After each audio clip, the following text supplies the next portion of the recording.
2020 is a year many might want to forget, but shaking off the impacts of the last 12 months might not be that easy. Coronavirus testing centres remain open.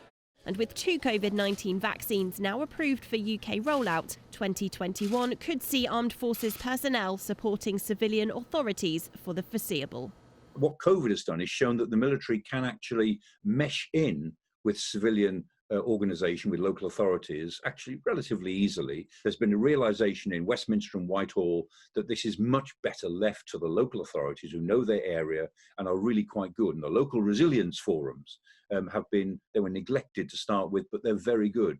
And so the military need to be able to work with the localism, which I think will be the theme of resilience in 2021 and 2022.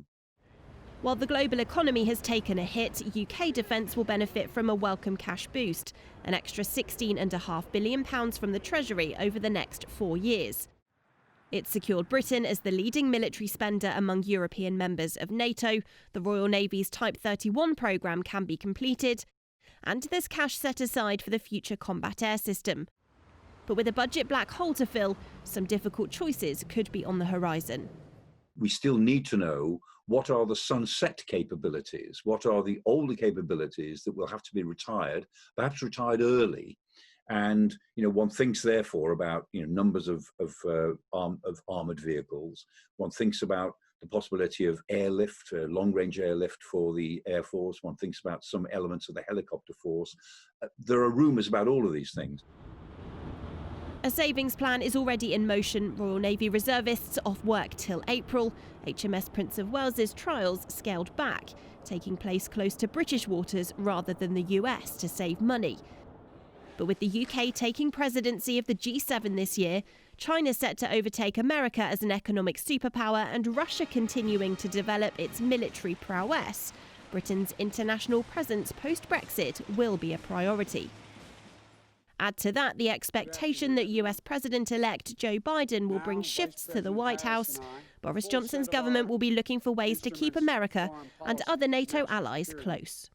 Britain has a potentially very important role to play in trying to lead NATO to a reinvigoration of its military strategy and transformation of its forces. But if it looks as if we're turning away from NATO, the message that will send to our allies will not be that they will therefore take up the slack.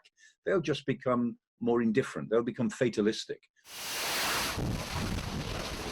There are already plans for more forward deployments. The Navy's aircraft carrier HMS Queen Elizabeth set to embark on her inaugural deployment to the Mediterranean, Indian Ocean and East Asia region, while UK personnel on the UN peace mission in Mali will continue their work to promote stabilisation in Africa's Sahel.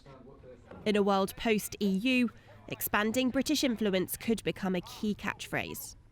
I think that the forces themselves will be busy. You can't rule out other forces being used in UN or other operations elsewhere. There will be crises, undoubtedly, that our Navy and Air Force will be required to perform.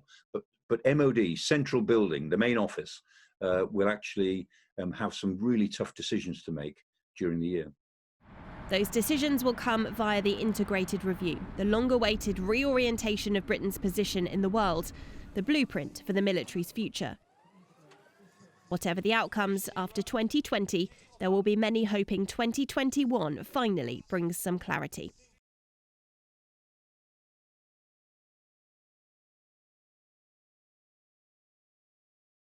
If you enjoyed this video, don't forget to like and subscribe to our channel with notifications switched on.